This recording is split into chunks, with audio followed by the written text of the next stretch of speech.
and then it shall be free.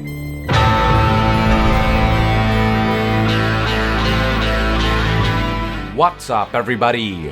It's Yeong here with a mega compilation of the MGS5 preview event. Before I begin, I want to say thanks to all of you wonderful people who helped me translate the foreign articles. It's just wonderful and truly humbling to have such an amazing community backing me up. Now, the way I structure this video is a little different from the norm. Normally I would break everything down by source, but that would just take too long and it would take up a lot of space since sources had a lot of similar things to say. So what I did was combine and mesh information from every source into one organized narrative. That way I don't have to repeat information. Just keep in mind, none of this information comes from me, and for a full list of sources, check out the description below. One last thing I would like to mention is that this video might contain spoilers. Nothing earth-shattering, but if you want to completely avoid spoilers for the first 16 hours or so of the game, which doesn't even amount to a quarter of it, I would skip this one. Anyway, there is a lot to talk about, so without further ado, let's dive right into it. Phantom Pain is at its core a revenge story, an intense study of revenge and military morality as stated by an article from the official Xbox magazine, aka OXM. Phantom Pain picks up 9 years after the demise of MSF, and Skullface's attempted assassination on Big Boss through the bomb he planted inside Paz. When Big Boss finally wakes up, he finds himself within a hospital in Cyprus, with his left arm torn off. The doctor that greets his awakening explains that not only had he been in a coma for 9 years, his flesh had been shredded by 108 foreign bodies, a mix of shrapnel, human bone, and teeth. He even shows Snake an X-ray of his extensively damaged body. The shrapnel jammed in his heart and brain in particular are too risky to remove, so the medics had no choice but to leave them, hence the horn. According to one of the earlier cassette tapes players will find in Phantom Pain, because of the shrapnel lodged into his brain, blows to the head can cause him to hallucinate, which might explain some of the crazy and trippy things seen in the hospital scene. Suffice to say that overall the incident has dramatically damaged Big Boss's psyche, but according to the OXM article, compared to the transformation that Big Boss will undergo in Phantom Pain, this is but a mere scratch. Eventually, Cypher discovers Big Boss's location in Cyprus and sends his armed units to storm the hospital, killing everything in sight. Snake hadn't used his body for 9 whole years, and his limbs were drugged, so it takes some time for him to become reacquainted with his own body, hence his inability to move properly and the necessity for an adrenaline injection. By his side is the mysterious Ishmael, who no media outlet dared to talk about lest risk violating NDA agreements. The OXM article does emphasize one of his quotes: "Good news is you're in the land of the living.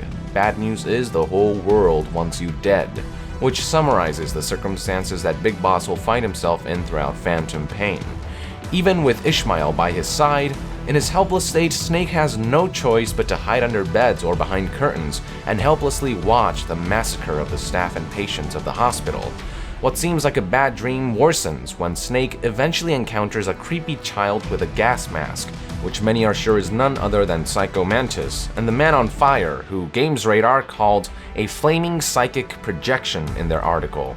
This could be confirmation that this specter, resembling Vulcan, is indeed a hallucination, possibly stemming from young Psycho Mantis's power, from the shrapnel in Big Boss's head, or an unhealthy combination of both. Not much else was revealed about the hospital scene, as media outlets were thankfully forbidden from sharing story details, but there was a lot of critical acclaim. The hospital scene on average takes around an hour to get through, and it was described by OXM as a barrage of interactive cutscenes and subtle tutorials that wrench you from classic thriller territory to Japanese horror dread, with touches so surreal you'll wonder if Big Boss isn't still trapped inside his shrapnel-riddled brain. On the player's end, the scene involves limited movement, playing dead, and supernatural mindfuckery where every minute is better than the last. And in much the same way that Big Boss is getting reacquainted with his body, players will be getting acquainted with controlling Big Boss. Official PlayStation Magazine UK, aka OPM, stated that they had never played such a captivating opening, calling it the most tense experience ever hosted on PlayStation, thanks to Kojima's direction and unflinching commitment to challenging expectations and conventions. It is even claimed at one point that Phantom Pain's hospital scene comes very close to matching some of the nail-biting moments found in critically acclaimed shows like Breaking Bad.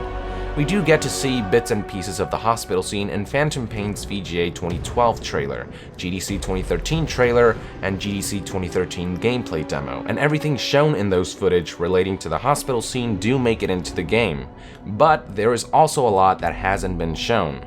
Eventually, Big Boss makes his escape and is rescued by Ocelot, and the duo make their way to the northern part of Afghanistan's capital city, Kabul, where Big Boss will attempt his first mission since his resurrection. He is designated the codename Punished Venom Snake during the mission's briefing, and he will go by other names throughout the game. While this wasn't explicitly stated, I'm sure one of those names is Saladin. Another name that Big Boss occasionally goes by is Ahab, according to Hobby Consola's article, yet another reference to Moby Dick. For those who don't know, Ahab is the monomaniacal captain of the whaling ship Pequod. On a previous voyage, the white whale Moby Dick destroyed his ship and severed his left leg off, which was later replaced by a prosthesis made out of whalebone. From then on, instead of leading the Pequod on whaling voyages for profit, he seeks revenge against the whale, enlisting crew members for this fanatical mission. Sound familiar? That's because Ahab is pretty much the spitting image of Phantom Pain's Big Boss, the now monomaniacal captain of the whaling ship Diamond Dogs. On a previous voyage, the white whale Cypher destroyed his ship, MSF, and severed his left arm off, leaving him with a prosthesis. From then on, instead of leading his army on voyages for profit, he sought revenge against Cypher, enlisting crew members for this fanatical mission. Other Moby Dick references include the mysterious character Ishmael, as well as the name given to Snake's extraction chopper Pequod, Ahab's ship, but I will talk more about connections between Phantom Pain and Moby Dick in a future video. Now, unlike Phantom Pain's intro portion, which is heavy with cutscenes and infused with the Kojima craziness we all know and love, the rest of the game focuses on telling its story through gameplay. It's 90% gameplay and 10% cutscenes, with most of the game's backstory and behind-the-scenes going-ons being told through cassette tapes, which can be listened to via the iDroid without pausing the game like in Ground Zeroes. In them, you will hear everything from key conversations that expand the lore to backstories about the formation of entities like the Patriots and the fate of characters like Dr. Strangelove. You will also get to hear lighthearted chats and conversations between characters that will bring a smile to your face. Other tapes will focus on intel for specific missions, and some will even include some classic Kojima humor, with an example being a cassette tape with audio of a soldier struggling to go to the bathroom. With cassette tapes, Phantom Pain becomes Kojima's most accessible story yet, as minute story and lore details that would cause confusion to the uninitiated can be left to be optionally narrated in the game's cassette tapes for hardcore Metal Gear fans or curious newcomers, allowing Phantom Pain's main story and scenarios to focus on telling a tale of revenge. While the narrative structure might be different in Phantom Pain, you can still expect to find characters, motivations, and an overall plot that is every bit a Hideo Kojima signature, going from the most absurd humor to the crudest seriousness in a matter of seconds. Do keep in mind, however, that Phantom Pain's story will move more slowly and feel more fragmented than previous games because of the sheer scale of the open-world gameplay, but this does come with the benefit of allowing players to craft their own story between key story moments. In previous Metal Gear games, the path from point A to point B was always fairly straightforward, and all of the gameplay scenarios would be choreographed and directed by the level designers. In Phantom Pain, that power is handed off to the players. You get to direct and choreograph what happens between point A and point B, and in turn, you get to craft your own story. At least, that's the feeling that many journalists got from their play session. Anyway, back to Big Boss's first mission. "Don't take too long getting used to your new self," exclaims Ocelot, as the legendary soldier still struggles to effectively use new parts of his body like his bionic arm. But ready or not, Snake must return and, quote, "remind the world what Big Boss is capable of," in the words of the wise Ocelot. The first mission's objective is simple: rescue Kazuhira Miller from Soviet forces camped in the mountainside of a town in the Afghanistan map called Dagwandai Kalai. Fun fact about Kaz Miller: after MSF's downfall, he began training dissident soldiers throughout Big Boss's 9-year coma. Anyway, before Venom can rescue him, his first objective is to infiltrate another village called Dawiyalo, where he must find intel and narrow down Kaz's exact whereabouts. At this point, players are still in the prologue portion of the game. In the first mission, players graduate from learning about Big Boss's basic controls to learning about the game's open-world structure and the myriad of action stealth mechanics. A big chunk of the mission is actually shown throughout the E3 2013 trailer, as well as the myriad of gameplay demos shown throughout the past 2 years. The world is said to be almost too open at first, and players will quickly learn the importance of using the binoculars to tag enemies and place map markers to pave a path towards their mission objective without having to constantly bring up the iDroid to look at the map. In this mission, players are forced to leave the nest and learn about the game through experience. Speaking of the binoculars, its official name is the Int Scope, and throughout the game it can be upgraded with new functionalities, with the most basic example being the analyzer we saw in the TGS 2014 demo. After obtaining the necessary intel and tracking down Kaz, Snake must carry and extract him via chopper.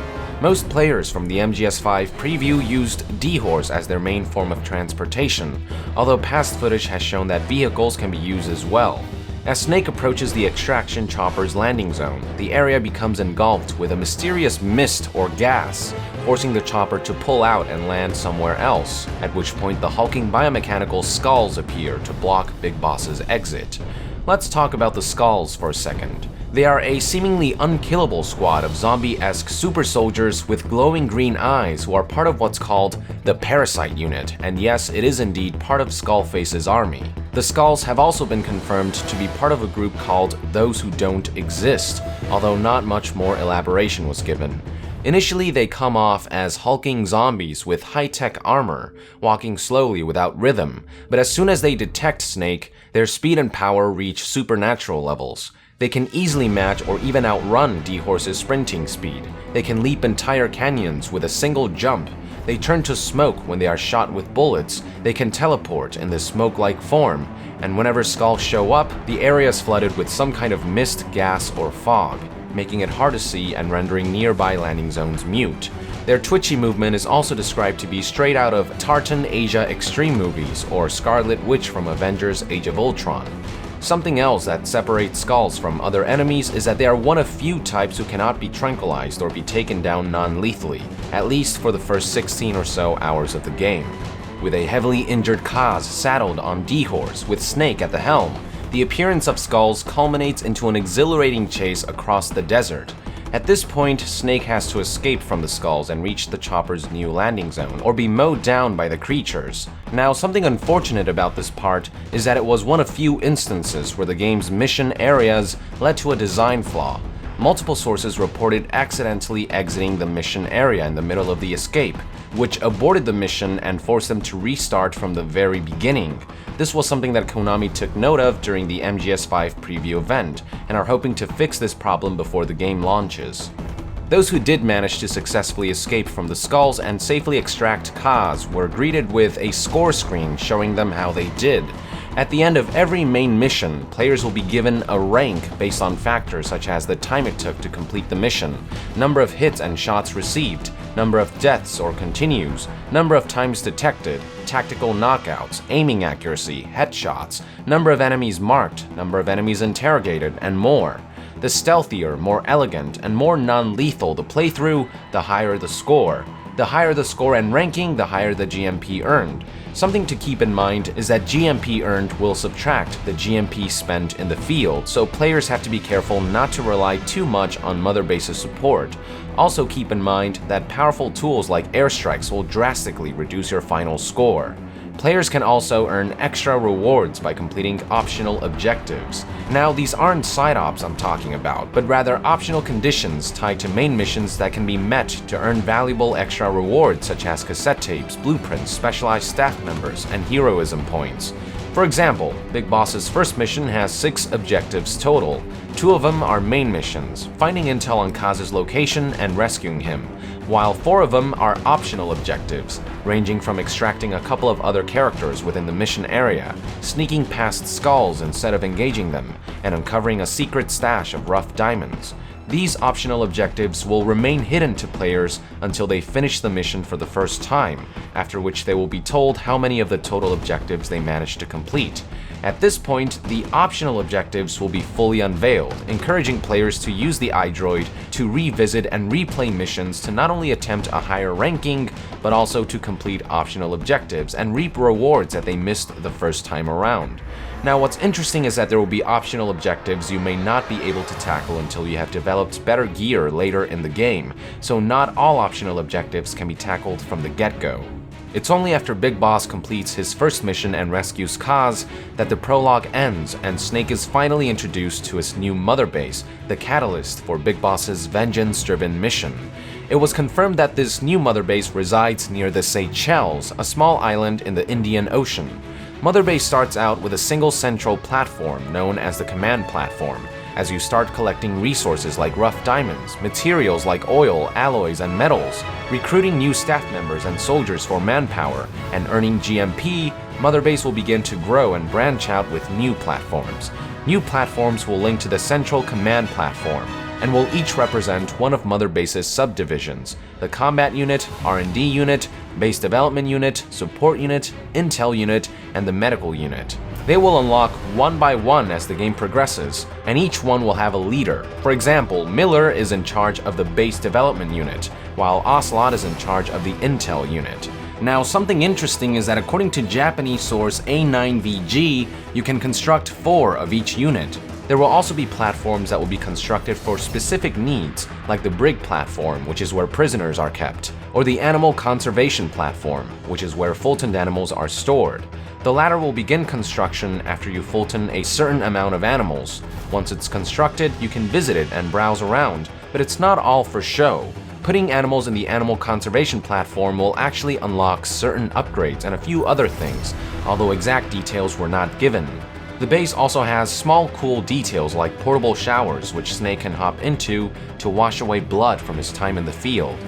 Now, something to keep in mind is that players cannot customize Mother Base's structure. Its growth and expansion will occur automatically. Players can customize which recruits will go into which units, but they can't decide where certain platforms are placed and how they look. It is mostly functionality over aesthetic, with aesthetic customization being limited to choosing a color scheme and creating a custom emblem that can be plastered all around Mother Base. You shouldn't think of Mother Base like some kind of customizable house where you can place furniture and whatnot. Its main functionality is to act as a base of operations to back you up in the field. It is, however, important that you don't ignore Mother Base as a physical entity.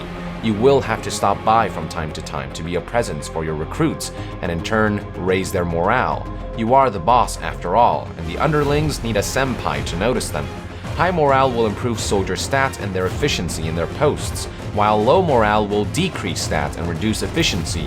If morale is low enough, it's possible that soldiers may desert Diamond Dogs.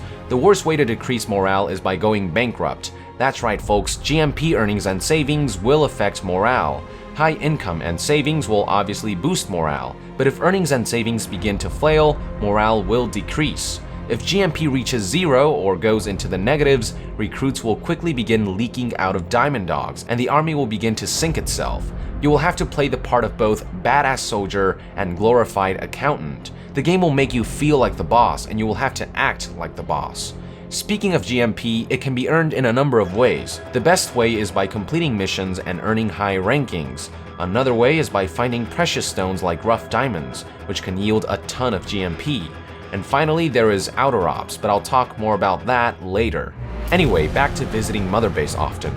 Something interesting is that if you're away for too long, as soon as you return, you will likely be bombarded by both Kaz and Ocelot with updates, current events, anything that's happening, and anything that needs to get done. Also interesting is that there will be times when players will have to make a decision on matters relating to the base that Kaz and Ocelot will disagree on. Beyond that, not much else was detailed. Another reason to come back to Mother Base often is because your base will have direct connections to story. Some plot developments may occur when you return, from small advances and less critical aspects of the story to optional plots and side characters that can be explored. It's clear that Mother Base has been vastly expanded from Peace Walker's menu-based system, but it still very much maintains its foundation. At the heart of Mother Base is recruiting soldiers, each with their own stats. Their cumulative combined stats is what will define the levels of Mother Base's various units. Now, soldiers Fultoned from the field will automatically be assigned to a unit by Kaz or Ocelot, but players can use the iDroid to sort their soldiers however they want. So you may be wondering, what are the rewards of increasing Mother Base's stats? A higher level in the central command platform will increase the maximum number of soldiers and staff that can be recruited. A higher level in the combat unit will kickstart Phantom Pain's equivalent of outer ops. A higher level in the R&D unit will unlock new items, weapons, gear, and equipment and increase the speed at which they are developed. A higher level in the Intel unit will improve the rate in which players are given useful information in the field, as well as the rate in which the map is updated with enemy, item, and resource locations and weather conditions. A higher level in the support unit will unlock more extensive support capabilities, like the ability to deliver heavier packages or airstrikes. And a higher level in the medical unit means unlocking better drugs, medicine, and tranquilizers to be used in the field. There is still no word on what increasing the base development unit will do, but I'm assuming it will allow players to build new things for the base faster and more efficiently. Let's talk about outer ops for a second. To unlock this mode, the combat unit has to reach a certain level, and from there, players can send forces around the globe to complete tasks in a similar fashion to Assassin's Creed's menu-based Brotherhood missions. Successful completion of these missions will reward players with GMP, new and better recruits, and blueprints that unlock new tech and upgrades, to name a few. Now, whether an outer op mission is successfully accomplished, or whether your recruits come back empty-handed in body bags, will be determined by the skills and stats of soldiers you send. Like in Peace Walker, outer ops happens in the background while players complete missions, so they won't be large distractions. Now, something that various media outlets noticed is that there is an option to end outer ops operations instantaneously instead of having to wait hours of real time.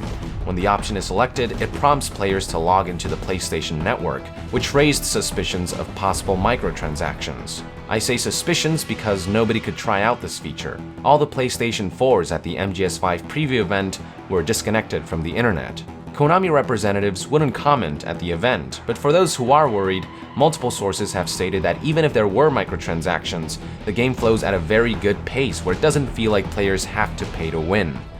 However, before we begin, I'd like to quickly address a concern that's been brought up by the media recently about microtransactions in the game.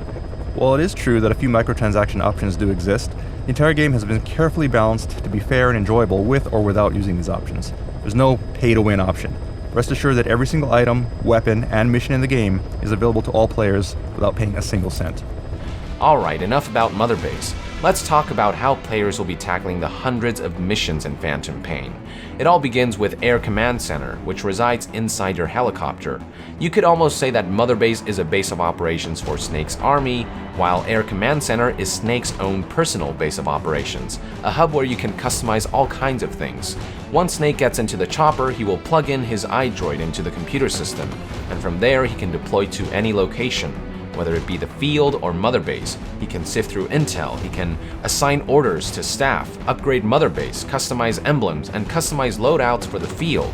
Air Command Center is very much an expanded and more seamless version of Peace Walker's Mother Base menu. From Air Command Center's mission preparation screen, you can customize Snake's weapon loadout, suits, support buddy, vehicles, and characters. Let's break each one down individually, starting with the weapon loadout. Snake's loadout consists of 2 primary weapons, 1 secondary weapon, 4 support weapons, 4 items or tools, and a bionic arm. When it comes to weapons, items, and tools that players can choose from, the amount and variety is said to be ridiculous and overwhelming. There will be all kinds of pistols, rifles, shotguns, snipers, semi-automatics, launchers, etc., all upgradable, and apparently there will be lots of grenade varieties as well. The game even features a weapon customization system similar to the one found in MGS4, although this one is even more extensive. Not only can players attach functional modifications to all of their weapons and make aesthetic modifications like color and pattern, they can also swap parts between different weapons to create a unique modified weapon. The options are virtually limitless. Now, because of the vast amount and variety of weapons, items, tools, and gear in the game, you will have to choose carefully which ones are worth it and which ones cater to your playstyle. Otherwise, you might end up wasting a lot of GMP on things you might not use in the long run. Most of the weapons that Snake will be developing are lethal weapons. After all, the game doesn't want to make it too easy for players to do non-lethal playthroughs, since that's how you earn the highest rank in a mission. But there are non-lethal weapons that can be developed, including a tranquilizer sniper rifle and a non-lethal machine gun.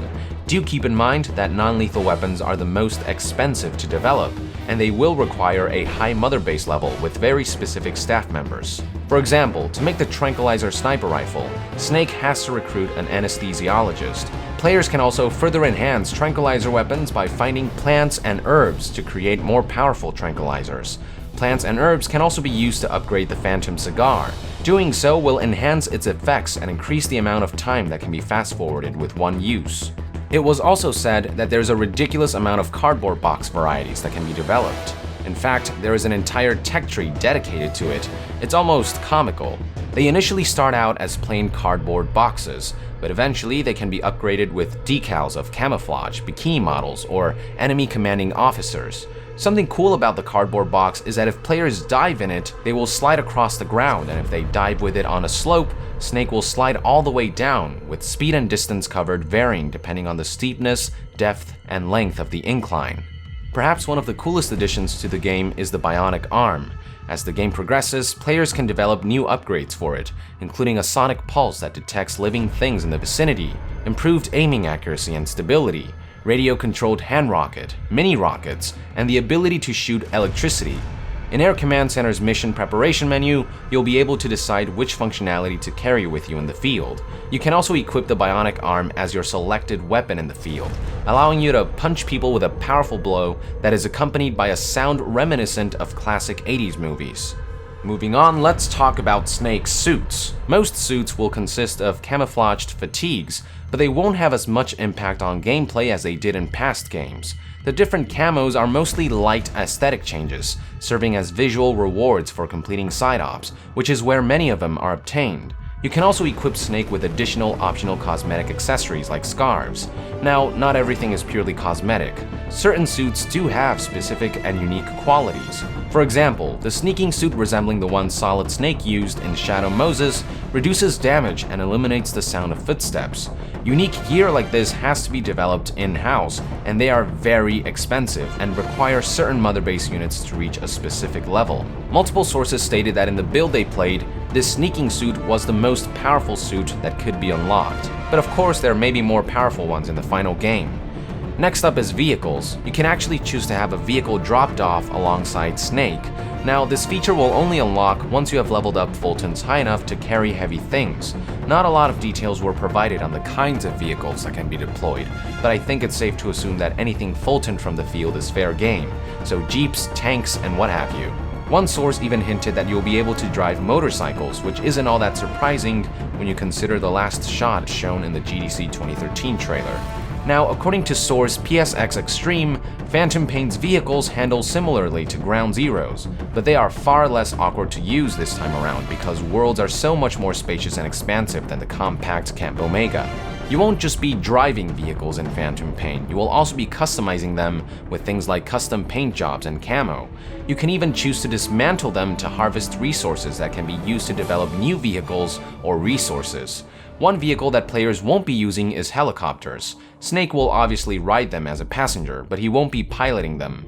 Air Command Center also allows players to choose the character they want to play. That's right folks, you can play as a Diamond Dogs recruit, but only for certain side ops missions. There are even certain side ops that can only be completed by a recruit, like in Peace Walker. Snake can also choose which support buddy to take with him and customize their equipment. Let's talk about support buddies for a minute. There were up to 4 support buddies available in the MGS5 preview build: D-Horse, D-Dog, Quiet, and D-Walker. The one that players are guaranteed to get is D-Horse. The rest are optional and can be missed. Don't worry though, if you play coherently and pay attention to the nudges that the game provides, you won't have too much trouble finding and recruiting them. Anyway, let's talk about each buddy individually, starting with D-Horse. D-Horse is said to be the quickest and most stealthy form of fast transportation, especially because of the ability to lean to one of the sides by hitting the crouch button, X or A, and to switch sides by pressing R3. Eventually, players can develop equipment for the horse, which include armor and riot gear style face cover. These not only change the horse's appearance, but also boost stats like speed and resistance. The horse's main use is to be an efficient form of transportation. Unlike vehicles, which will remain in one place if left behind, players can whistle to the horse to summon it.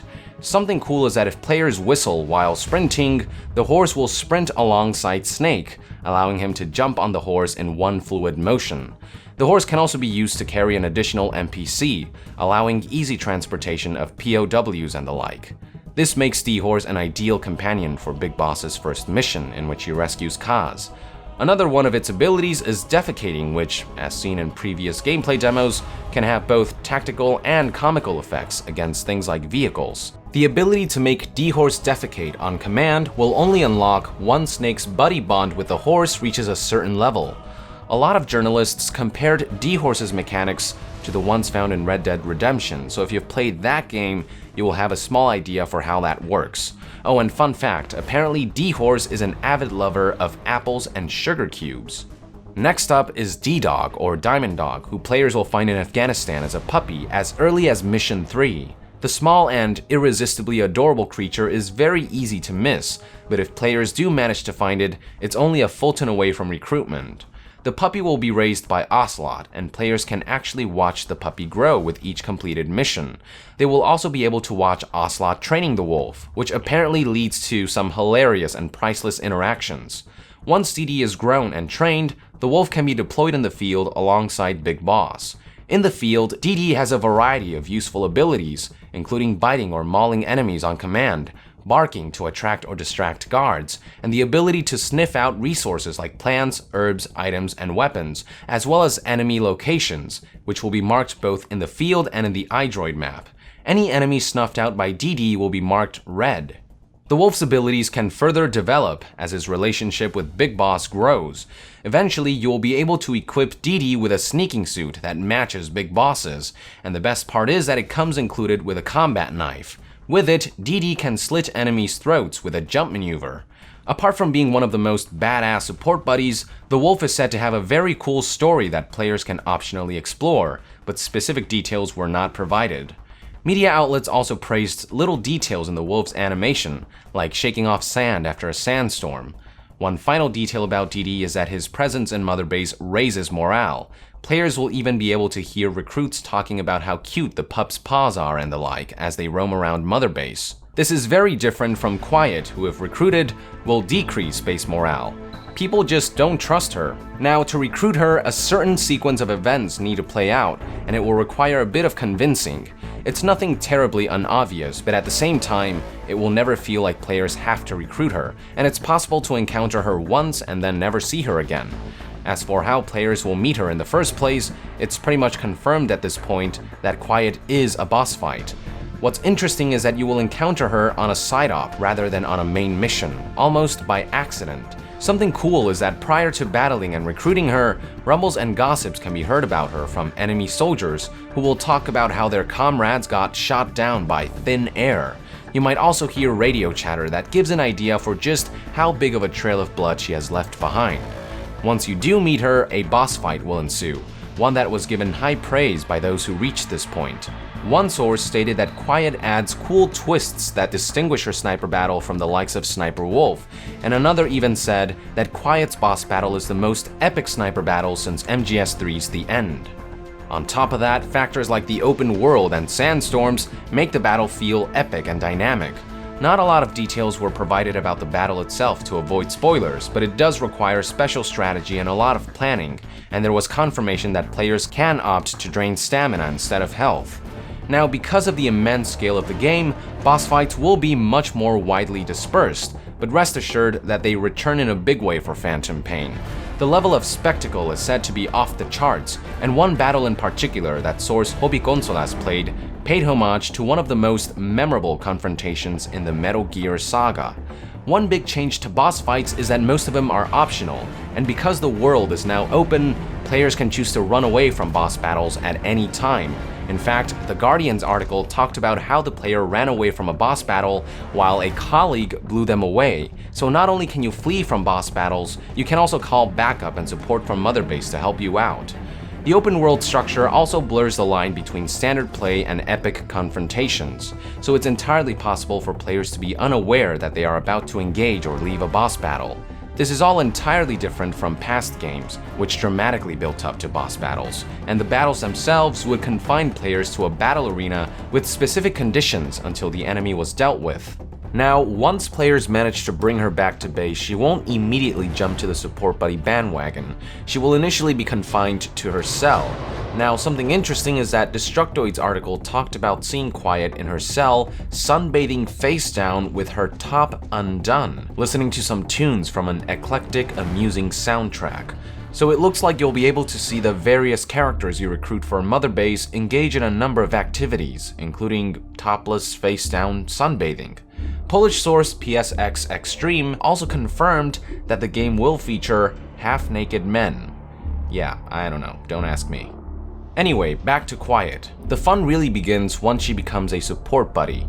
Quiet is said to be the most difficult support buddy to master out of the ones available, but at the same time offers a lot of strategic options thanks to her ability to become invisible, jump incredible heights, hide in designated spots and act as Overwatch, execute combination attacks with Snake, scout ahead and mark enemies, as well as eliminate specific targets on command. As a sniper, she is as quiet as she is patient, and she will never shoot an enemy until she is given the order or until Snake is in immediate danger. Now, about her powers, Games Radar's article might have given us a hint by using the words her cloaking device to refer to Quiet's power.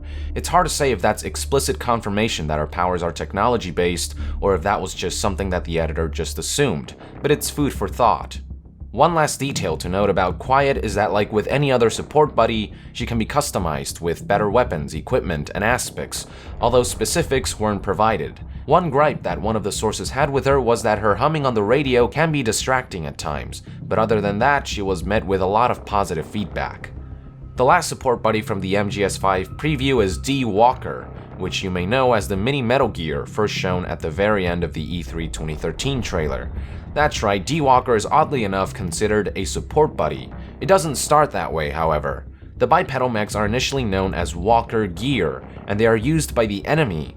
Prior to developing D. Walker, you can only use these vehicles by hijacking them. It's not until after a specific mission is completed that D. Walker will be unlocked. So what makes D. Walker different from the enemy standard Walker Gear?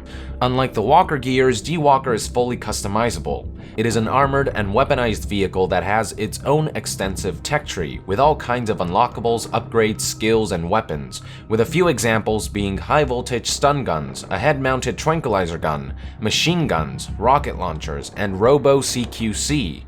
It will take a lot of time and investment to fully upgrade D. Walker and unlock its many different weapons and skills, and depending on how players mix and match these weapons and upgrades, D. Walker's attack style and patterns will change dramatically. It's possible to customize D. Walker so that it specializes in melee combat and CQC, to turn it into a deadly killing machine by equipping it with explosives, or to customize it to be stealthy. It is by far the most versatile and flexible ally. With enough upgrades, it's even said that D. Walker can turn into a deadly gunship killer.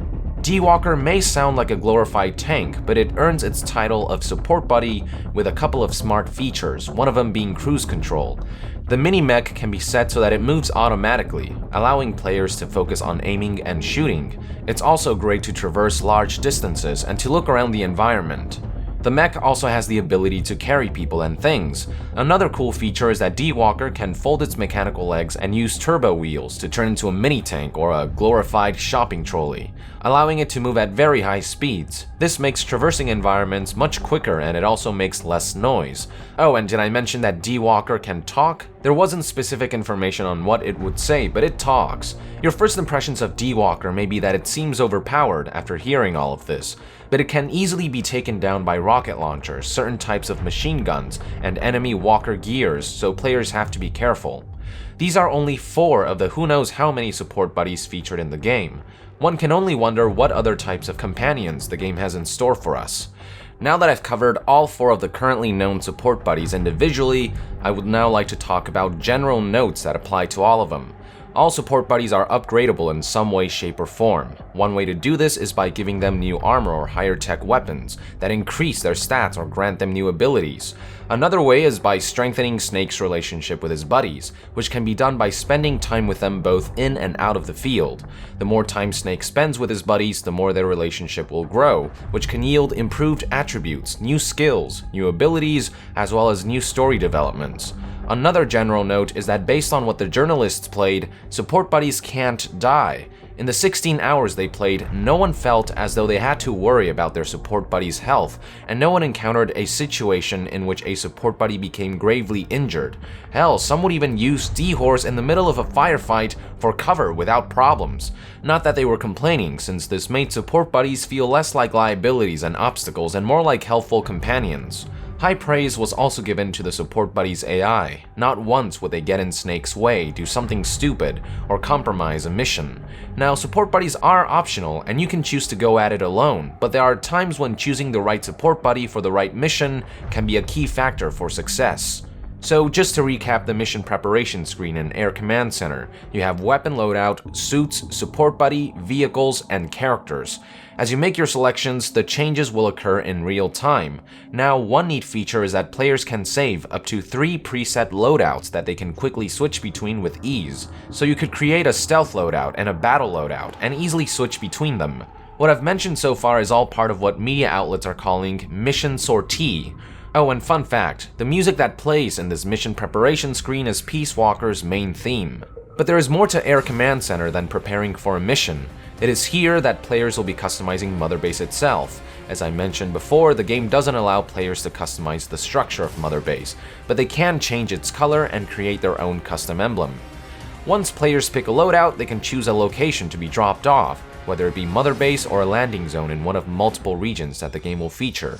They can also select a mission and be dropped off straight to one of their multiple starting points, save for the hospital scene and Kaz's rescue mission, both of which are part of Phantom Pain's prologue and tutorial. Every main mission will have multiple starting points, some being more efficient entry points than others, and each offering their own set of challenges. Another unique feature of Air Command Center is that players can pick their time of deployment. There are 3 options: ASAP, 600 hours, and 1800 hours, so as soon as possible, morning or evening. Missions can play out very differently depending on the time, but there is no such thing as the right time of the day to tackle a mission. At the end of the day, it's all about player preference. At night, sneaking is easier thanks to reduced visibility and fewer patrols, but Snake's visibility is also reduced, forcing players to rely on night vision goggles, which have limited battery life.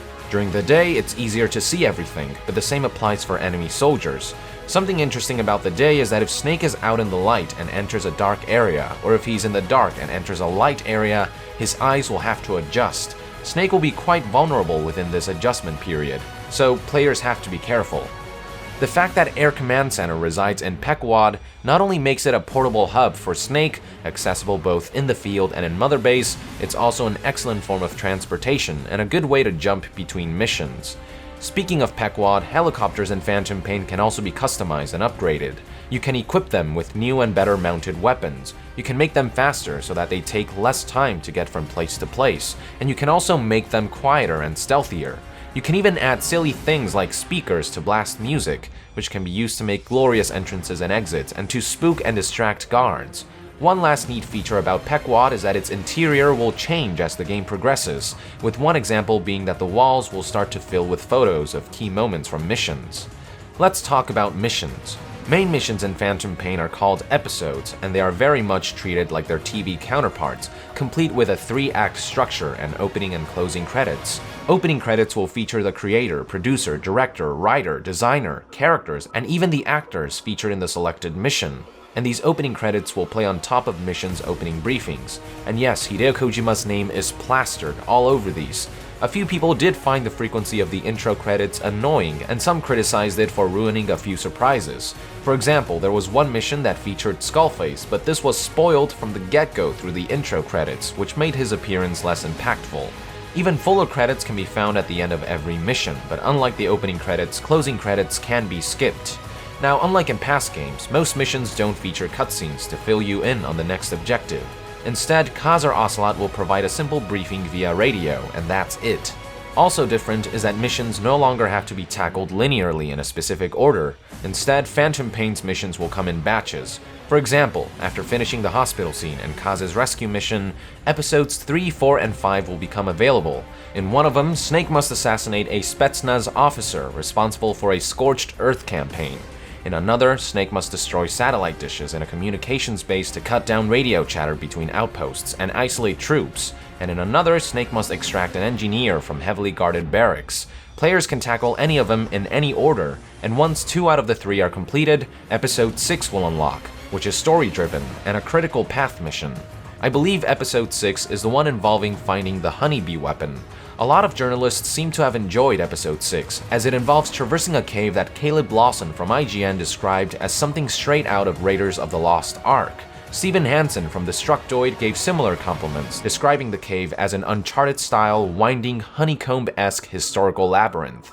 To start one of these main missions or episodes, you can either select one from Air Command Center and have Pequod transport you to a selected starting point, or you can go all open-world RPG and use your iDroid in the field to select a mission in a quest log-style list and then make your way on foot to a starting point. Now, unlike open-world RPGs like Witcher 3, you won't have a map that is lit up like a Christmas tree with quests scattered all over the place. In Phantom Pain, missions are managed via the iDroid, and players can only tackle one at a time.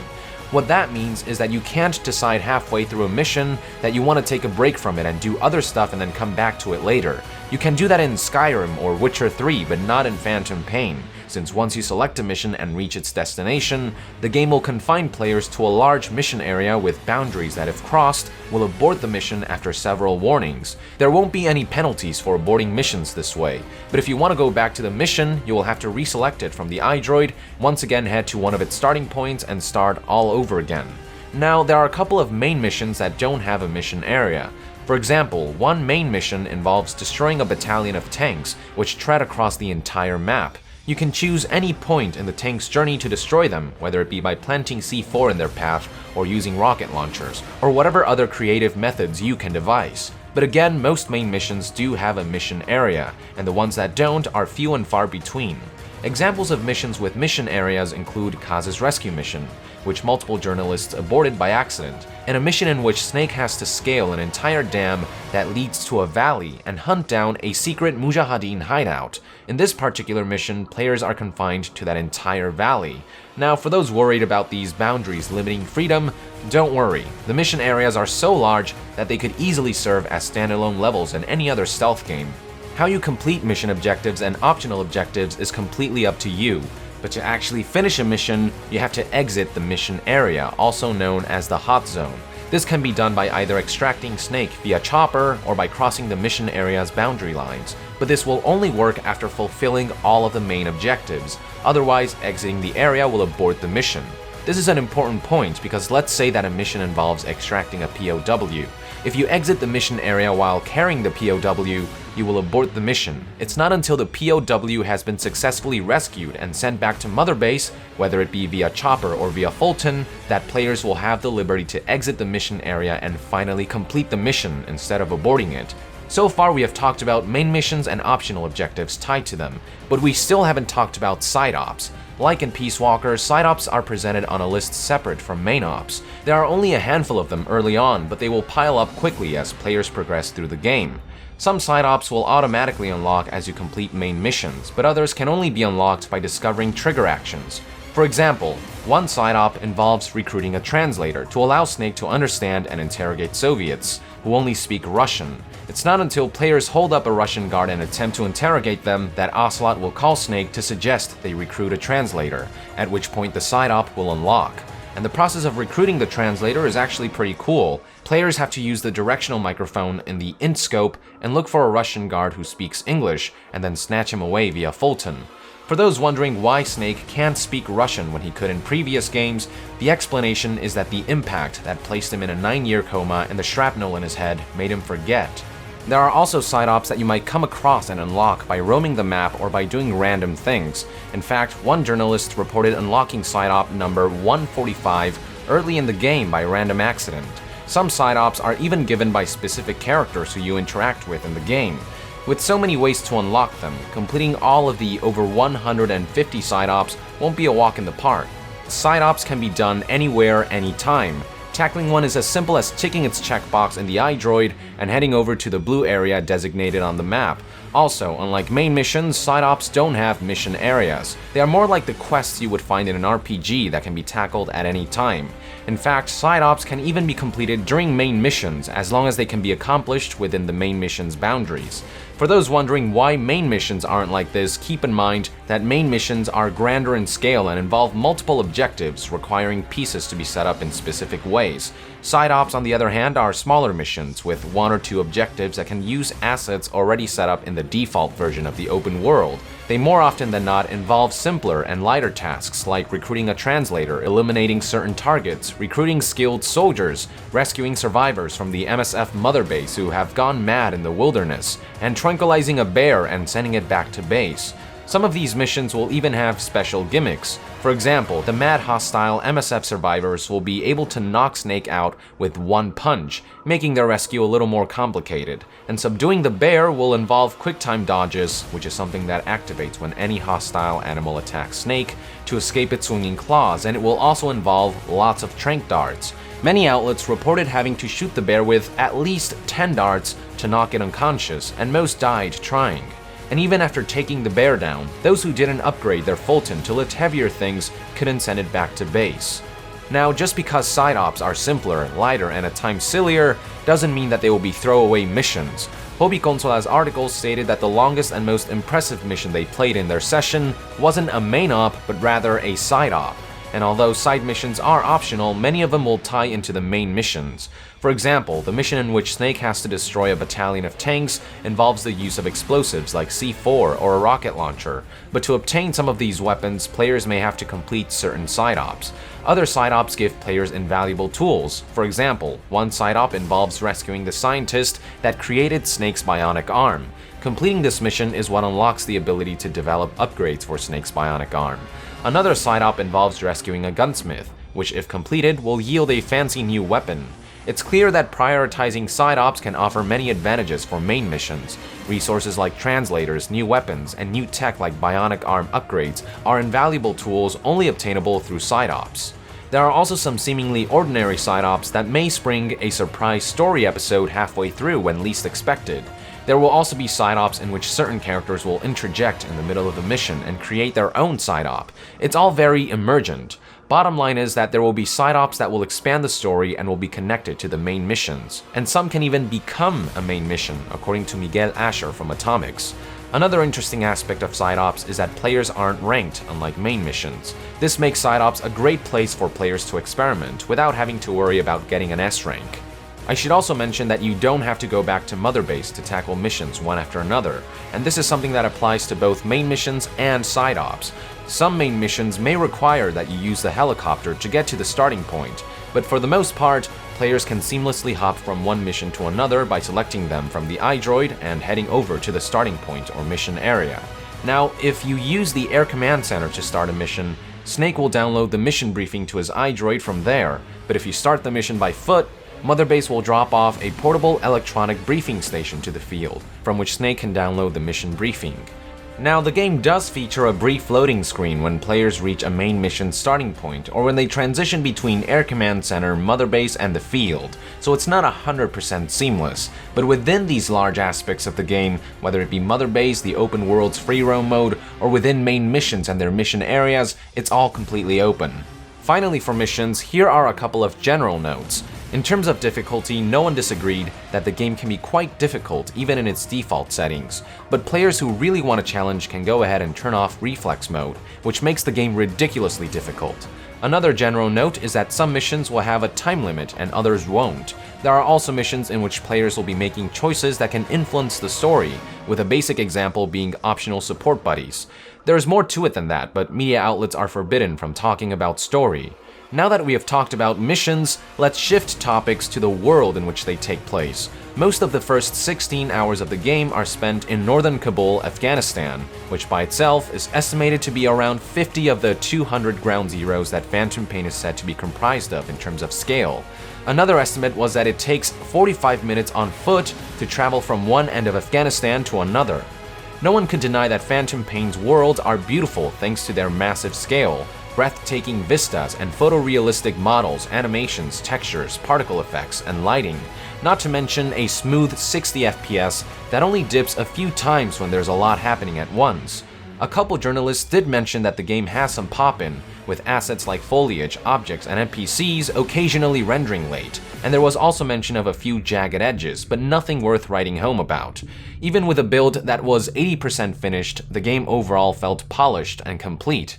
A few did complain that Afghanistan in particular doesn't provide much color or optical variety, but right as they were getting bored of Afghanistan, they were introduced to the colorful and lush world of Zaire, Angola after completing Mission 15, the end of Chapter 1. Both Afghanistan and Angola are said to be massive and completely open, but the open world in Phantom Pain doesn't quite work like GTA 5 or Witcher 3. While the world is open, it's not one unified map. It's best described as a network of roads that seamlessly link giant areas together, which are separated by landforms such as hills, cliffs, and canyons. Environments are constructed from multiple hubs and spokes, with just 2 or 3 prescribed routes to take you from one point to another. Once in a while, players may find shortcuts. Rock climbing in particular is a very useful tool that can drastically shorten routes and prevent from having to go through heavily guarded outposts. Phantom Pain also features a fast travel system. Scattered throughout the world are orange signposts from which Snake can tear off shipping labels of a location that players want to go to and stick them onto his cardboard box. From there, all he has to do is climb into the cardboard box at a nearby delivery platform, and an enemy vehicle will unknowingly deliver him to another delivery platform.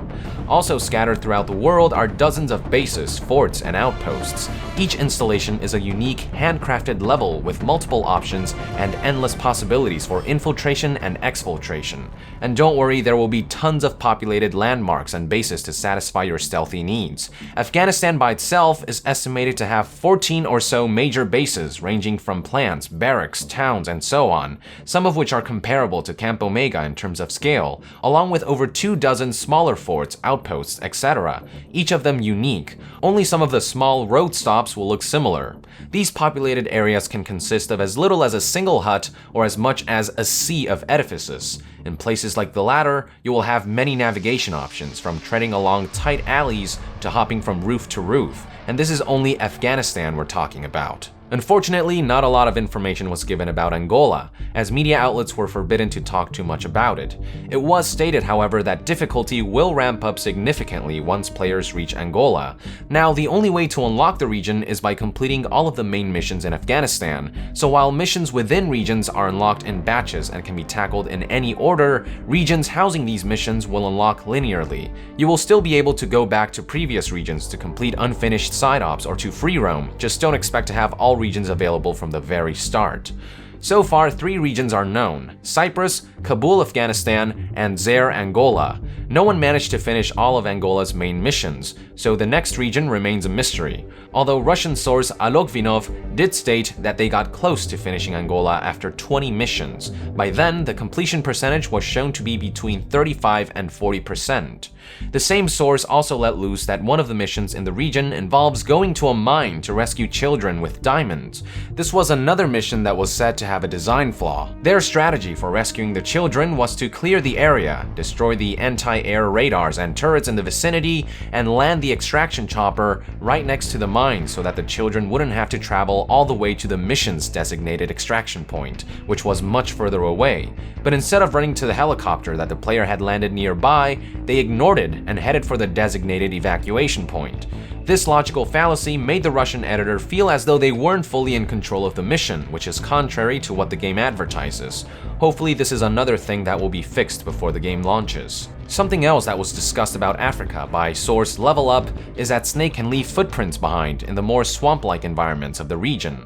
What's cool is that if Snake is detected, enemy soldiers can use the footprints to track him down. Now, if it starts to rain, the water will wipe away the footprints, making tracking more difficult for the enemy.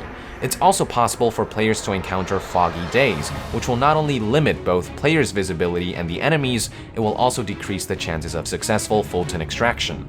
Phantom Pain features lots of cool little details like these. Another example of a cool little detail, and this one applies to any region, is that on cloudy days when the sun is blocked, Snake won't have a shadow, which will reduce enemy visibility. Yup, apparently enemy soldiers can even notice shadows, so I guess if you're hiding behind a wall but your shadow bleeds through, they will investigate. Now, something that is very important to understand is that Phantom Pain's open world takes a different approach from, say, GTA 5. If you're expecting a bustling open world that is populated by pedestrians and distractions like strip clubs and bars and whatnot, you're looking in the wrong place. That's not the point of MGS5. It is a sandbox created solely for the purpose of infiltration, which benefits from a world that is less dense and more dispersed. That open, empty space that surrounds bases, outposts, and forts are part of your tools for infiltration and exfiltration. They are what allow you to tackle missions from multiple entry points and to make preparations like doing recon, tagging targets, getting new supplies, etc. The open spaces also allow for a variety of cool gameplay features, like thrilling chases in the vast open fields, as well as the ability for soldiers to arm themselves with powerful long-range weapons like turrets and mortars that allow them to cut off escape routes and put the hurt on careless players. It's a different kind of open world, one specifically designed for stealth action. Instead of being populated by pedestrians, Phantom Pain's world is populated by wildlife and enemy soldiers. Let's talk about them for a second, starting with the wildlife. Confirmed animals so far include sheep, goats, wolves, dingoes, bears, donkeys, zebras, horses, cows, herons, cranes, vultures, rats, and snakes. Interesting to note is that for small animals like small birds and rats, instead of fultoning them, Snake will stuff them inside his pockets. And before you ask, no, Snake won't be eating animals like in Snake Eater. Moving on, let's talk about enemy soldiers, who will come in as much variety as the wildlife. Enemy soldiers not only come in ranks, from low-ranking foot soldiers to high-ranking generals, and varying work ethics, from lazy bums who will spend their day sleeping, slacking off, or listening to music, to dedicated hardasses who will strictly fulfill their duties. They will also come equipped with all kinds of weapons, from rifles, shotguns, sniper rifles, to rocket launchers. Others will man stationary weapons like turrets and mortars, and there are those who will pilot vehicles, from helicopters to Walker Gears. It goes without saying that the high-ranking soldiers and the strict hardasses will have higher stats than low-ranking foot soldiers and lazy bums, so you'll want to be on the lookout when recruiting. You'll be able to tell generals apart from foot soldiers by their uniforms, and you'll be able to tell responsible soldiers from lazy bums by studying their behaviors. The enemy soldiers' AI in particular deserves a special mention, as it has been improved dramatically since Ground Zeroes. A very cool feature is that guards have patterns, schedules, and shifts which players can study and take advantage of. And when they are on patrol duty, they will act in a very logical and merciless manner, no longer excusing suspicious activity like the sight of dead bodies and the sound of a gunshot to their imagination. Their senses have been dramatically enhanced, and they will thoroughly investigate any suspicious sights or sounds systematically, often in groups. Guards are also persistent this time. They will investigate anything suspicious for a while and will not quit until they are absolutely sure there is nothing to be worried about. Now, if you are detected, a number of things will happen, none of them good. First, the guards in the area will call adjacent bases, forts, and outposts for backup. That's right, unlike in past games, backup doesn't just spawn when players are detected. Instead, they will travel from nearby bases. This paves the way for a number of cool new strategies. For example, players who have studied their surroundings will be able to anticipate where backup will be coming from, allowing them to set traps. Players can also purposely raise suspicion or trigger an alarm of an adjacent base, which will draw guards in the area to it. One player, for example, sent a chopper to a nearby base to lay down fire there, drawing enemies away from the base they wanted to infiltrate. By taking advantage of this, you can loosen or tighten security as you see fit. Now, there are ways for you to prevent guards from calling for backup altogether, but they will require a bit more work. One way is by taking control of any adjacent bases that could be contacted for backup. To take control of a base, you have to neutralize every enemy soldier in it. Once that's done, the iDroid will notify you with an on-screen notification letting you know that you have taken control of the base. From then on, said base can no longer be contacted for backup.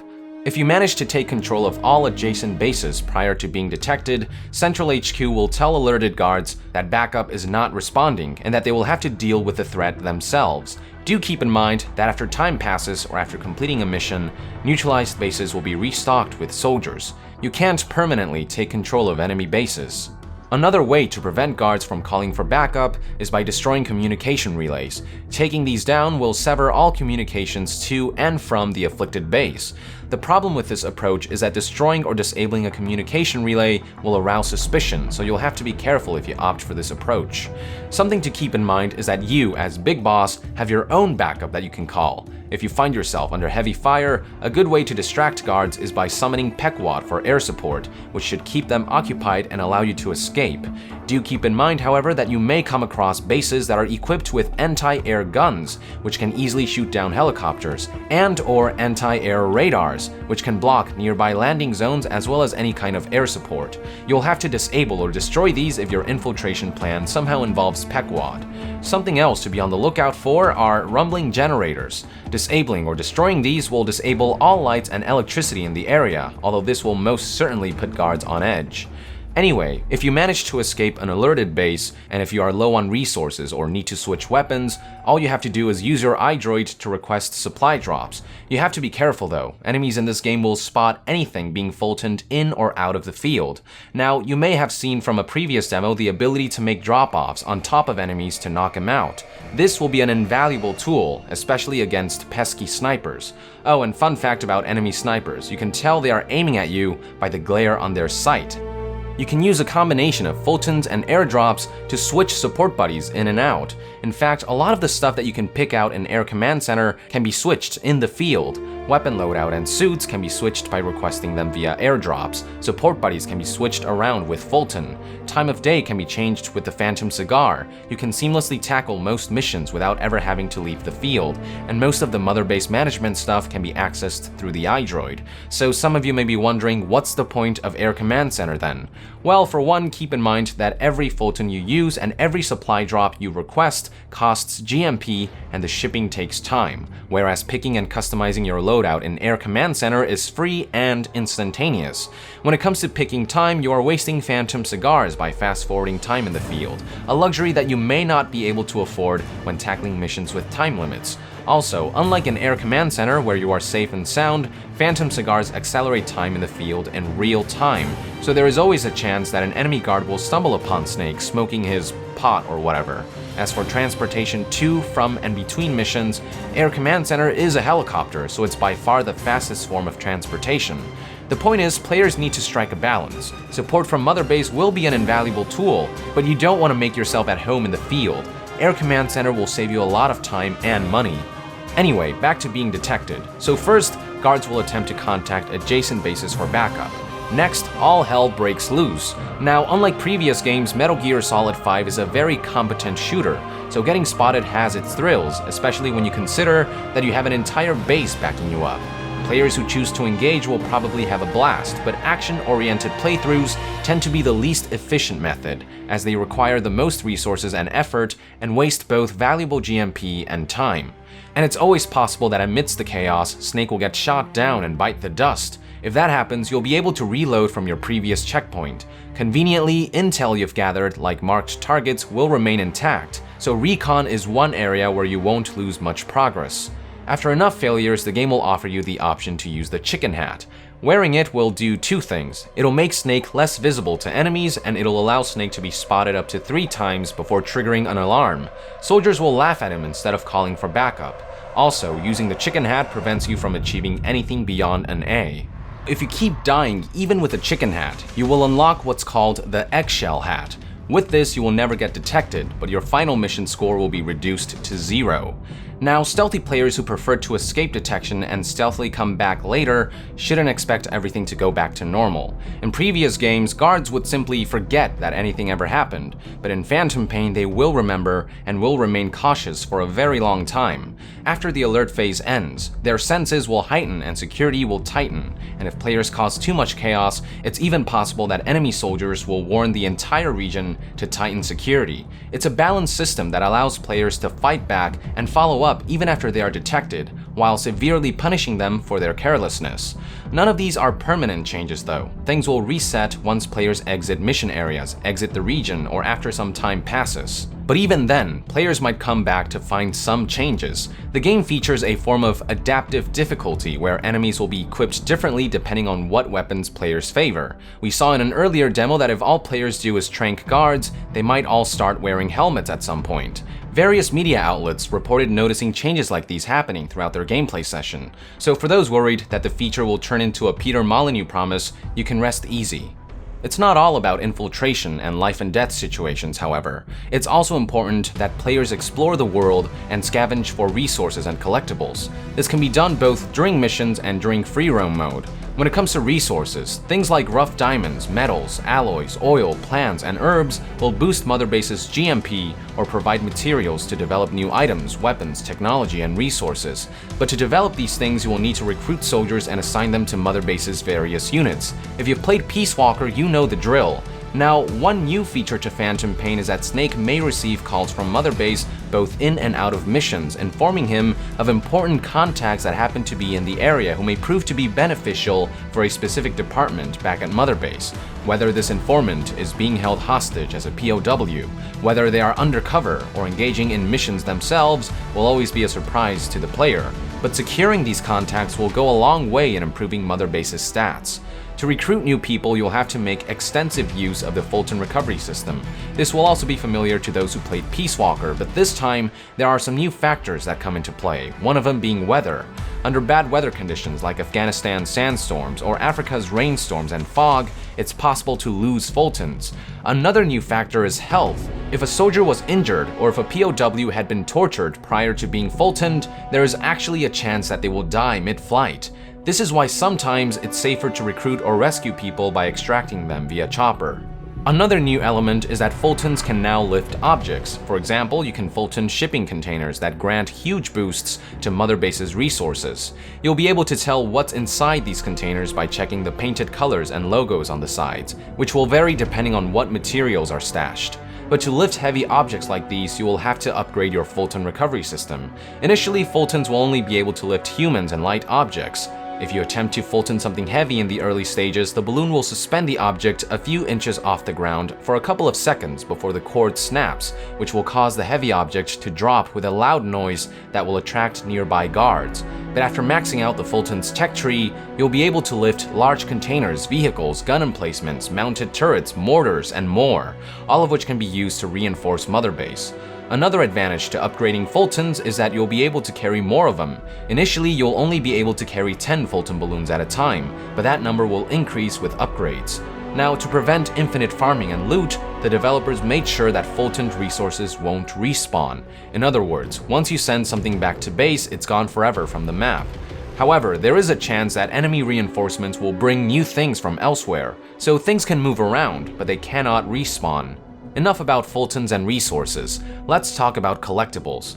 I already mentioned cassette tapes earlier and how they provide backstory, share behind-the-scenes going-ons, expand the lore, give intel, and occasionally feature some classic Kojima humor. But did I mention that cassette tapes can also feature 80s pop music? Scattered throughout the map are boomboxes, and as you traverse the world, you might hear them playing 80s music nearby. Confirmed bands so far include Aha, Billy Idol, David Bowie, Hall & Oates, Richard Wagner, Kim Wilde, and Asia. If you manage to follow the music and track down the boombox, you can steal the cassette tape and keep it for yourself to listen to at any time via the iDroid, or to have Pequod blast them through its speakers. You have to be careful though. If you steal the cassette tape, the boombox will stop playing, which will cause guards to become suspicious and investigate. You will also want to be on the lookout for blueprints, which unlock some really cool weapons and gear. These can not only be obtained by completing main missions, optional objectives, and side ops, they will also be scattered throughout the world for players to find. The game will also feature other types of collectibles, but media outlets were forbidden from talking about them. Now, if you're having trouble finding resources and collectibles, one of the best things you can do is interrogate enemy soldiers, as they can provide tons of information in regards to locations of blueprints, specific weapons in the area, specialist soldiers, nearby enemy patrol, and even things you have to find for missions. Interrogation is one of the most useful tools you'll have at your disposal. Just be sure to hire the right translators for the right languages. So once you've tackled a bunch of missions and scavenged for resources and collectibles, it's always a good idea to go back to Mother Base and reap your rewards. One of the coolest things about coming back to Mother Base is that your recruits will always line up and greet their boss. From time to time, they may ask Snake to train with them, which can easily be done by using CQC on them. They'll get right back up, salute, and say, "Thank you, boss," or "It's an honor, boss," or some variation of that. Interacting with recruits like this not only increases their stats, but also their morale. Recruits can also be trained through various mini-games, although the source of this information, Miguel Asher, decided not to spoil what they are. Now, if you take it too far and kill a recruit, whether it be by shooting them or by throwing them off Mother Base, the game will reload to a previous Mother Base checkpoint. So no, you cannot commit genocide against your own nationless army. Recruits may also approach Big Boss with dialogue, stuff like, "How did you get the nickname Big Boss?" Also cool is that recruits will interact among themselves. While roaming around Mother Base, it's not uncommon to hear recruits conversing and gossiping about rumors circulating around the base or expressing their opinions on recent events. Speaking of roaming Mother Base, you will mostly be exploring its exterior. The closest thing to indoors is a small open-air brig, and Greg Miller from Kinda Funny Games did hint that you can go down some stairs and into something that he couldn't talk about. Fortunately, the exterior is massive enough by itself. As new platforms become constructed, driving a Jeep will become a necessity, and even then, driving through a bridge from one platform to another can take up to 5 minutes. Eventually, Mother Base will become large enough to take your chopper to different parts of it. In terms of activities in Mother Base, there are target practice side ops you can do. The mini-game will involve running all around Mother Base to shoot at targets that will pop up all around the base, almost like an obstacle course. And with each new platform that is built, new shooting range challenges will unlock, and they will become increasingly difficult. These are not only good practice and a nice distraction, but also completing them will raise soldiers' morale. One final neat detail about Mother Base is that players who visited on their real-life birthday will be greeted with some kind of surprise, according to multiple sources, although what the surprise is wasn't spoiled. With the big picture stuff out of the way, I would now like to shift topics to Snake and the myriad of mechanics that controlling him entails. If you've played Ground Zeroes, then there is nothing mechanically earth-shattering about Phantom Pain. The interface has been tweaked a bit and the controls feel a bit more refined, but for the most part, if you've become accustomed to Ground Zeroes, you'll feel right at home in Phantom Pain. Thus far, no one has complained about the controls, as they can easily keep up with all of Phantom Pain's different ideas. There is one notable change in Phantom Pain's controls, and that's the function of L1. In Ground Zeroes, L1 was used for radio, but in Phantom Pain, it's used to bring up the context-sensitive command wheel at any time, from which Snake can give orders to support buddies, or do things like rotate his arm to emit noise. Phantom Pain also makes a few additions to Snake's arsenal of abilities and mechanics from Ground Zeroes. Snake can now hide bodies inside trash bins, toilet cubicles, and any other large enough container, which strangely enough was something he couldn't do in Ground Zeroes. Also new is his ability to shimmy up cracks in dirt walls, which allows him to reach tall rooftops of small edifices. Perhaps the most interesting new addition is a new ability called Stealth Mode. According to Hobby Consolas, to activate it, all you have to do is press triangle or Y while lying down. In this mode, Snake's body will, quote, sink into the terrain, passing by as basically invisible, with only the sound of his breath accompanying him. I think Hobby Consolas is referring to something similar to MGS4, in which players could long press triangle while lying down to relax into the ground and blend even more with the environment. This maneuver even allowed Solid Snake to play dead, so perhaps Big Boss can do something similar. Another interesting new mechanic is localized damage. In Phantom Pain, different parts of Snake's body can be dislocated or gravely injured depending on where he is hit. For example, Greg Miller from Kinda Funny Games was struck by a bear at one point in his gameplay session, which left Snake's arm injured and dislocated. Other players have reported being crippled by being shot in specific body parts. Depending on which body part becomes afflicted, there are numerous possibilities for negative side effects. An injured arm means that Snake won't be able to lift his weapon. An injured leg means he won't be able to run, etc. But unlike in Snake Eater, where you access a menu to apply treatment, in Phantom Pain you have to find a safe location and hold the triangle button for around 10 seconds, which is the amount of time it takes for Snake to fix the afflicted body part. For gravely injured arms and legs, Snake will snap the dislocated limb back into place, and for injuries on the general body area like the torso, Snake will use a first aid spray similarly to Ground Zeroes. This may sound like a dumbed-down version of Snake Eater's treatment mechanics at first, but journalists who play the game claim that the opposite is true. Whereas Snake Eater requires that you pause the game and enter a menu to treat Snake's wounds, in Phantom Pain, wounds have to be treated in the moment. Eliminating the need to pause changes everything, as it forces players to think on the spot. It's no longer about the multi-step process of methodically treating wounds that Snake Eater focused on. Phantom Pain throws that out of the window in favor of focusing on the thrill and consequences of being injured in the heat of battle. It's about finding 10 seconds of in-game time while chaos is ensuing to treat a wound. Any interruptions and Snake will be forced to start again. It's a far more immersive and thrilling experience than peacefully sifting through menus. Another example of this is lockpicking. Instead of pausing the game and having players play some kind of mini-game, the process itself is skipped altogether in order to focus on the simple, thrilling possibility of being detected within those few short seconds. The process is simpler indeed, but it's a far more immersive and tense system in the grand scheme of things. So there are definitely a lot of cool new mechanics for Snake, but there are also a few things that Snake can't do or doesn't have. First of all, Snake doesn't have attributes that players can increase. You won't be able to increase things like gadget capacity, sprint velocity, CQC strength, or anything of the like. It's all about the gear that Snake is equipped with. Snake also can't get sick. He can be gravely injured, but you won't see him, say, catch a cold. Phantom Pain also omits any kind of stamina or psyche meter like the ones found in MGS3 and MGS4 respectively, which means Snake never gets tired. Also absent is the ability to use rations, now replaced by regenerating health and localized damage. Finally, while the game does feature a morale system and heroism points, it won't feature a morality system.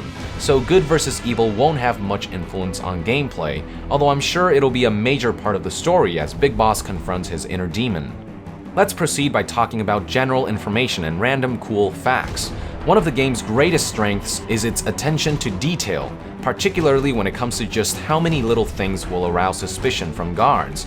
I already mentioned things like removing cassette tapes from their boomboxes, footprints, Snake's shadow, or Fultoning things that are too heavy. But there is more. If Snake stumbles on miscellaneous objects scattered throughout the map, they will react accordingly and will make enough noise for nearby guards to hear.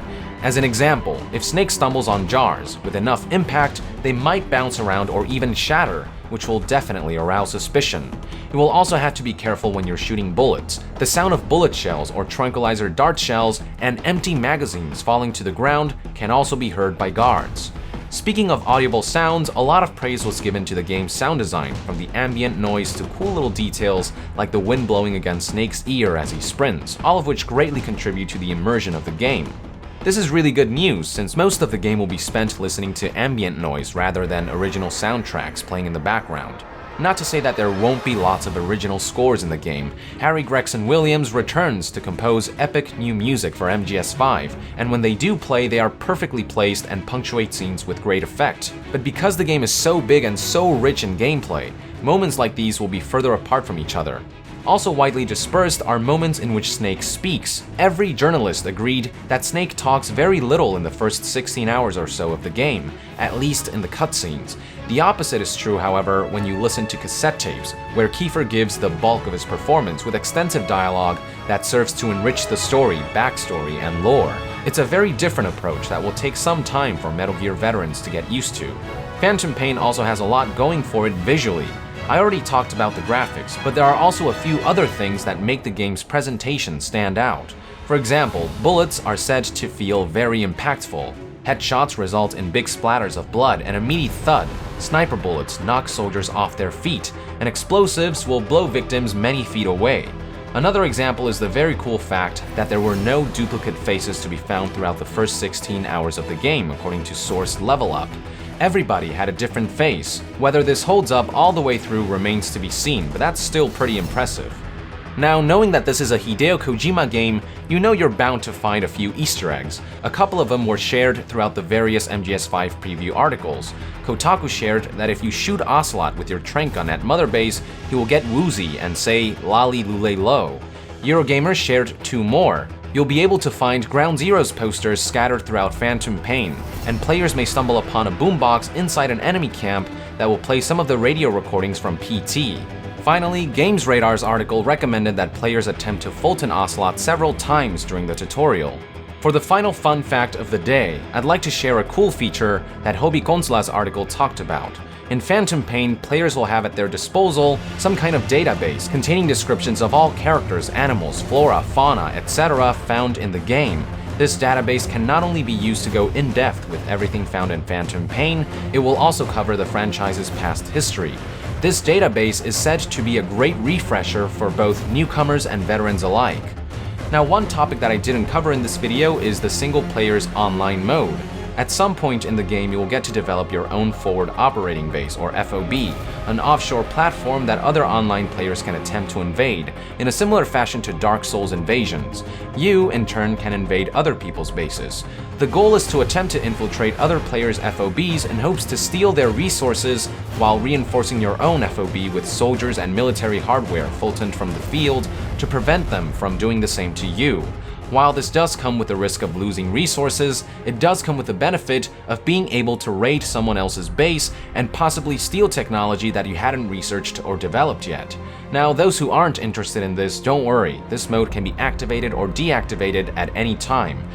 And that's pretty much all we know at this point about the FOB system. Unfortunately, journalists didn't get to try this mode because all of the PlayStation 4 consoles from the MGS5 preview event were offline. Alright folks, this is it, some final bits of information. For those worried about the length of the game, don't worry. According to source PlayStation Access, a Konami representative who had been playing the game behind the scenes told them that he was almost done with the story after 50 hours of playtime, and even then he was only at 52% complete according to the game. Yeah, chew on that one. The game is also very close to nearing completion, but the final game will have an assortment of changes from the build that journalists got to test in the MGS5 preview event. Namely, there is a possibility that the Kojima Productions logo may not appear in the final game, which would be a damn shame.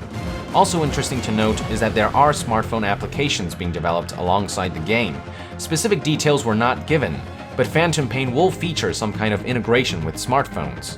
And finally, for people who are worried that too much is being revealed with the MGS5 preview articles, many articles emphasize that there is a lot more in the game that hasn't been discussed and that they can't talk about. For example, there have been rumors floating around that Phantom Pain will have players customizing a face not long after they are introduced to the hospital in which Big Boss awakens. This information was first leaked through an article by Brazilian source UOL, who, like everyone else, got to attend the MGS5 preview event, although the article has since been edited, redacting anything relating to face customization. But before that happened, someone took a screenshot of it, allowing me to translate it. Here's what the article had to say. The first minute of the game is a shock. After being introduced to the hospital room where Snake is in a coma for 9 years after the events of Ground Zeroes, the player is forced to do something quite unexpected. Change the look of the protagonist to his will. A moving target, Snake cannot afford to wear the same face always, and then undergoes a plastic surgery. Yes, Metal Gear Solid 2 style, the promotional images showing the face of the Snake we know were illusionism. In response to this, fans have been scavenging for any evidence that might tell them if this is true or if this is some kind of misunderstanding, and that's when Twitter user StartReplay replied to questions asked by user Thabtu about this matter. Here is what StartReplay had to say. I can confirm that you are asked to change your face, though I think it's to do with MGS Online. Then, when asked, so you still saw Big Boss's face when you played the main campaign, StartReplay replied with, correct. Finally, when asked, so do you think this feature is more for the online Mother Base invasion mode, and can you change hair, skin, eye color, etc., the reply was, quite possibly. The customization is extensive. One thing is clear, there is some kind of extensive facial customization system. Its purpose, however, remains unknown. Is it for Big Boss, is it for online multiplayer, or is it for something else entirely? One popular theory is that the facial customization may be intended for Ishmael, which might explain why his face is covered up. I'll look into it a bit more in a future video, but for now, I leave you with this food for thought. I would love to hear your theories in the comments below. And with that, I would finally like to end the MGS5 preview compilation. Thank you for tuning in. If you made it all the way, congratulations, and I hope you enjoyed the video. Be sure to share this with all the Metal Gear fans and gamers, and to be further updated on Metal Gear Solid 5, stay tuned right here on Young Yeah. I'll see you guys next time. Young out.